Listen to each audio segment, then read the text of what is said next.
Dear student, gravitation lesson मध्ये आपण 4 lecture complete केलेले आहेत. आज लेक्चर नंबर 5 घ्यायचे. त्याच्या अगोदर एक महत्त्वाचं, ग्रॅव्हिटेशन लेसन मधले 4 लेक्चर ऑलरेडी आपण एक्सप्लेन करून एक पॉइंट बाय पॉइंट लेक्चर बनवून YouTube चॅनलला अपलोड केलेले.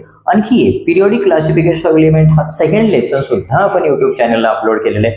तुम्ही तिथे जाऊन व्हिजिट करा आणि सिंपल वर्ड मध्ये एक्सप्लेन केलेले आहे. तुम्हाला कळेल असं एक्सप्लेन आपण केलेलं आहे. आता नेक्स्ट आपल्याला जे बघायचंय ग्रॅव्हिटेशन, अर्थ gravitation, acceleration.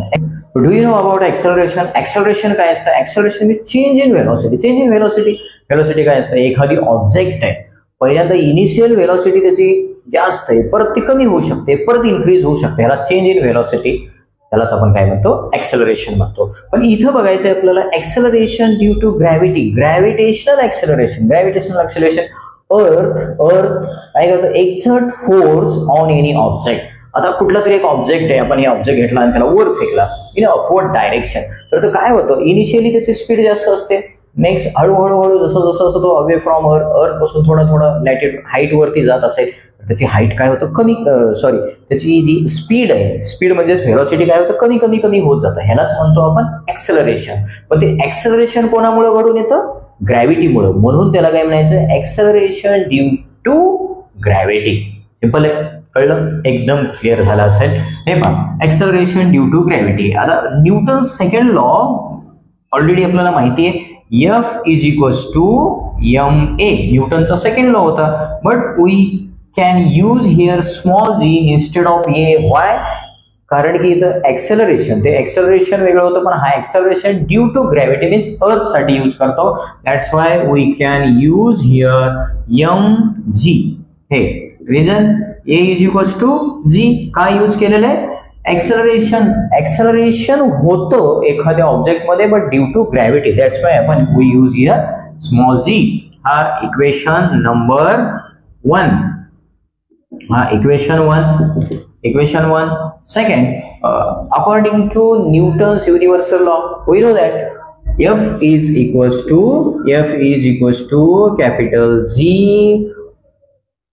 m1 and m2 upon r square. हे r square, तिथं आपण small r यूज केला होता, small r, but we can use here. पण आपण स्टडी कशाची करतोय? अर्थची करतोय. दॅट्स वाय इथं आपण जे कॅपिटल जी हा m1 आहे, m small m upon radius of earth म्हणून इथे r स्क्वेअर कॅपिटल R हे आपण यूज करू शकतो. हे याच्यामध्ये खूप काही वेगळं नाहीये. इथं 2 ऑब्जेक्टचा मास घेतला होता, पण आपण इथं ऑब्जेक्टचा मास घेतोय अर्थ, मास ऑफ एन अर्थ. सिंपल आहे. Equation second, equation 1 and equation 2, ह्या दोघांना जर आपण मिक्स केलं, दोघांमध्ये एफ आपली लेफ्ट हँड साइड इक्वल आहे. That's why mg is equals to, therefore mg is equals to capital G capital M all m upon r square. आता both side m same आहे, कॉमन आहे, तर आपण काय करणार? कॅन्सल इट, दोघांचं cancel करू. Small g is equals to capital G capital M upon r square is the value of small g. म्हणजे ह्याच्यावरून आपल्याला काय लक्षात येतं? Small g depend on gravitational force and mass of an earth and radius of an earth और distance between 2 object याच्यावरती depend असतं, पण त्याच्या प्रॉपर्टीज वरून डिपेंड नसतं. प्रॉपर्टीज ऑफ दॅट ऑब्जेक्टच्या प्रॉपर्टीवरून डिपेंड नाही, पण तो डिपेंड कोणावर करतो? ग्रॅव्हिटी, मास अँड रेडियस वरती डिपेंड करतो. एवढंच आपल्याला इथं बघायचंय. नेक्स्ट पण आपल्याला याच्यामध्ये व्हेरिएशन्स बघायचे. व्हेरिएशन्स हे पण इझी आहे, क्लिअर झाला असेल, सिंपल आहे. फक्त 2 लक्षात ठेवायचे आपल्याला. F is equals to mg. काय आहे? फ्रॉम न्यूटन्स सेकंड लॉ, आणि this one from Newton's universal law. आपण ह्याच लेसन मध्ये बघितलेले त्याचाच इक्वेशन आहे. इक्वेशन फर्स्ट अँड सेकंड दोघांना कंबाईन केलं, फर्स्ट अँड सेकंडला, तर आपल्याला हे इक्वेशन मिळालं, व्हेरिएशन ऑफ g. हे पण खूप सिंपल आहे व्हेरिएशन.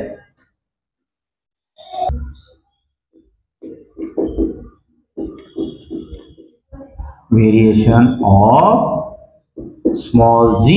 व्हेरिएशन म्हणजे हा g ची व्हॅल्यू आहे, सरफेस वरती कमी आहे का जास्त आहे, किंवा जसं जसं आपण अर्थ सरफेस पासून वर जातो तेव्हा इन्क्रीज होते का डिक्रीज होते, किंवा अर्थ सरफेस पासून आपण सेंटरकडे गेल्यानंतर कमी होते का वाढते, ह्यालाच आपण काय म्हणायचे, व्हेरिएशन म्हणायचं. सिंपल आहे, हार्ड काहीच नाहीये. त्याच्यामध्ये फर्स्ट आहे अर्थ सरफेस.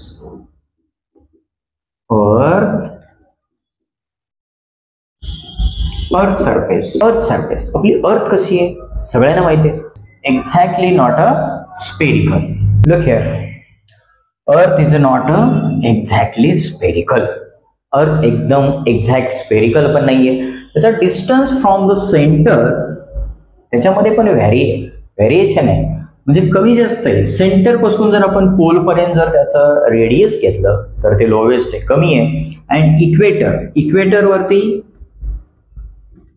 हा इक्वेटरला त्याचा रेडियस काय असतं, हायेस्ट असतो, जास्त असतो इक्वेटर. म्हणजे अर्थचा सेम नाहीये. तर याच्यामध्ये व्हॅल्यू ऑफ जी सुद्धा, variation of G on earth surface सुद्धा कॉन्स्टंट नसते. समजा हा एकदम सर्कल असता किंवा डिस्टन्स इथून इथपर्यंत सेम असतं तर जी ची व्हॅल्यू कॉन्स्टंट असती. पण हा कसा आहे, अर्थ स्पेरिकल, पूर्ण स्पेरिकल जे म्हणतो आपण तो एक्झॅक्ट नाहीये, कुठं ब्लग्स आहेत. आता हे पोलला कसं एकदम फ्लॅट सरफेस आहे. पोल म्हणल्यानंतर एस पोल एन पोल तुम्हाला ऑलरेडी माहिती, एस पोल एन पोल. आणि इक्वेटरला काय, त्याचा डिस्टन्स मीन्स रेडियस जास्त आहे.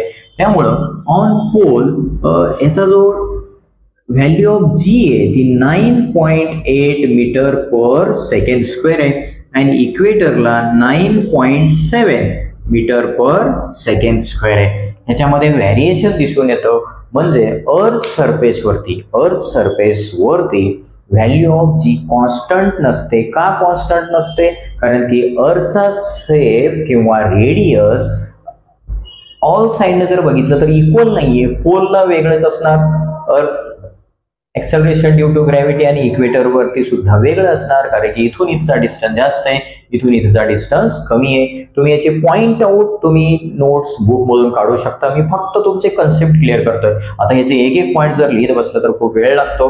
त्यामुळे इथलं हे लक्षात ठेवा, हे ब्लग्स मीन्स थोडीशी फुगीर आहे आणि इथं चपटी आहे, फ्लॅट झालेली आहे. पोलला फ्लॅट आहे आणि इक्वेटरला ब्लग आहे. म्हणून इथं अर्थ एक्सेलरेशन ड्यू टू ग्रॅव्हिटी कमी आहे ऑन इक्वेटर आणि ऑन पोल वरती 9.8 मीटर पर सेकंड आहे. म्हणजे व्हॅल्यू ऑफ जी आहे on earth surface is not constant. हे तुम्ही पॉइंट लिहू शकता, ते पोलचं तुम्ही लिहू शकता. The value of G is not constant on earth surface. Clear असेल, एकदम सिंपल आहे. सेकंड पॉइंट बघूया. सेकंड पॉइंट हा change with height. When we go away from the earth, जसं अर्थ पासून आपण वर जाऊया, वर जाऊ. जसं पोल इथे 9.8 असणार आहे, सरफेस वरती पोल असेल तिथे 9.8 असणार आहे. आपण आत्ताच बघितलेले 9.8 metre per second on the earth surface. कुठं असणार आहे, सरफेस वरती. कॉन्स्टंट नाहीये, पण सरफेस वरती काय असणार आहे, 9.8 असणार आहे. जसं वर जाऊ आपण 10 किलोमीटर, जसं 20 किलोमीटर, 400 किलोमीटर, जसं वर जाल तसं अर्थ सरफेस पासून व्हॅल्यू ऑफ जी काय होणार आहे, डिक्रीज होणार आहे. Value of G decreases from the surface of the earth पासून जसं तुम्ही वर जाणार तसं काय होणार, the value of G decrease होणार. का डिक्रीज होणार, कारण की ग्रॅव्हिटेशनल फोर्स जो एक्झर्ट होतो ऑब्जेक्ट वरती तो अर्थच्या जवळपासच जास्त एक्झर्ट करतो. जसं लांब जाणार तसं ग्रॅव्हिटी जास्त एक्झर्ट नाही करणार त्या ऑब्जेक्ट वरती. म्हणून जी ची व्हॅल्यू मी स्मॉल जी ची व्हॅल्यू काय होणार आहे, कमी होत जाणार आहे. सिंपल रिझन, शॉर्ट रिझन आहे. जो बुक मध्ये तुम्हाला चार्ट दिलेला आहे, हाईट वरती जसं हाईट वरती वरती जे आपले सॅटेलाइट असतात, कम्युनिकेशन सॅटेलाइटचे तर एकदम कमी आहे. कम्युनिकेशन सॅटेलाइटची तर जी ची व्हॅल्यू आहे ती खूप कमी आहे. म्हणजे सगळे जसं तुम्ही वर जा तशी व्हॅल्यू कमी होते. एक पॉइंट लक्षात ठेवायचे, आता याचे एक्सप्लेनेशन नुसार आपल्या बुकमध्ये दिलेला चार्ट आहे. The chart is given in your book. तुम्ही ते स्टडी करू शकता. सरफेस सर अवरेज फिक्स 9.8 असतं असं नाही. आपण फर्स्ट पॉईंट मध्ये चेक केलेलं आहे. ऑन 0 सरफेस 0 किलोमीटर वरती 9.8 metre per second. Mount एव्हरेस्टचे height 8 सुद्धा 9.8 आहे. हे पहा जसं जसं वर जा. मॅनमेड बलून, जो मॅनमेड बलून असतो तो जेव्हा एअर मध्ये सोडतो तो मॅक्सिमम डिस्टन्स 36.6 किलोमीटर पर्यंत वरती जाऊ शकतो. मग त्याची जी ग्रॅव्हिटी आहे ती 9.7 याच्यापेक्षा ही कमी झालेली आहे. 9.8 होता 9.7. नेक्स्ट वन वेदर सॅटेलाइट 400 किलोमीटरच्या वरती असतात, त्याचं 8.7 आहे. नेक्स्ट कम्युनिकेशन सॅटेलाइट लास्ट आहे 35,700 किलोमीटर वरती जो वेदर सॅटेलाइट असतात, जो वेदर कास्टिंग आपल्याला सांगत असतात. हवामान खातं आपल्याकडे जे सांगतं ना हे पाऊस पडणार आहे, स्टॉर्म येणार आहे, वादळ येणार आहे, ते जे वेदर सॅटेलाइट जो असतो तो एवढ्या डिस्टन्स वरती 35,700 किलोमीटर वरती आहे. त्याचं तर खूप कमी आहे. म्हणजे जसं जसं अर्थच्या सेंटर पासून आपण वर जाल तसं तसं काय होणार आहे, value of G decreases. Value of G decreases. कसं डिक्रीज होणार आहे, height increases, value of G decreases. ह्याच्यासाठी एक लक्षात ठेवा, height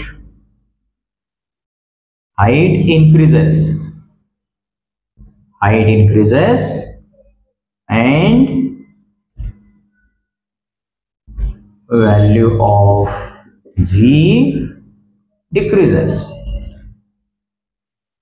value of G decrease. Simple एक कन्सेप्ट लक्षात ठेवायचं. याचे एक दोन एक्झाम्पल द्यायचं. सेकंड आपल्याला बघायचंय डेप्थ, चेंज विथ डेप्थ. परत लाईक अवर अर्थ, ही आपली अर्थ आहे, आपली पृथ्वी माता.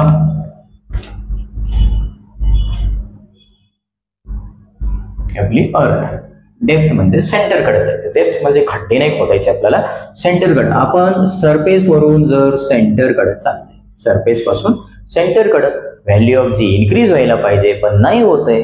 सेंटर कडे जरी गेला तरी व्हॅल्यू ऑफ जी ही डिक्रीजच होते, डिक्रीज होत जाते. Depth, look here, depth increases, value of G decreases. Value of G decreases. जसं जसं तुम्ही डेप्थ मध्ये जाल तसं तसं सुद्धा व्हॅल्यू ऑफ जी डिक्रीज होत जाते. हे कन्सेप्ट लक्षात ठेवायचे. फक्त 3 व्हेरिएशन आहे. फर्स्ट सरफेस वरती कॉन्स्टंट असते. सेकंड मध्ये काय बघितलेले, जशी हाईट वाढत जाईल तसं तसं जी ची व्हॅल्यू कमी होते. आणि जसं तुम्ही डेप्थ कडे जाल तसं तसं सुद्धा जी ची व्हॅल्यू कमी होते. ओके, आपण आज acceleration due to gravity study केलेले. ऍक्सेलरेशन ड्यू टू ग्रॅव्हिटी एकदम इंटरेस्टिंग पॉईंट आहे. त्याची व्हॅल्यू काय, व्हेरिएशन म्हणजे कुठे डिक्रीज होतो कुठे इन्क्रीज होतो ते पण स्टडी केलेले. खूप सिंपल आहे आणि खूप इम्पॉर्टंट आहे. मी परत सांगतोय, हा टॉपिक जो आहे इम्पॉर्टंट आहे. 2 to 3 टाइम याचं रिपिटेशन झालेले प्रिव्हियस इयर मध्ये, म्हणजे एक्झामिनेशन बोर्ड एक्झाम मध्ये 2 to 3 टाइम याचं रिपिटेशन झालेले.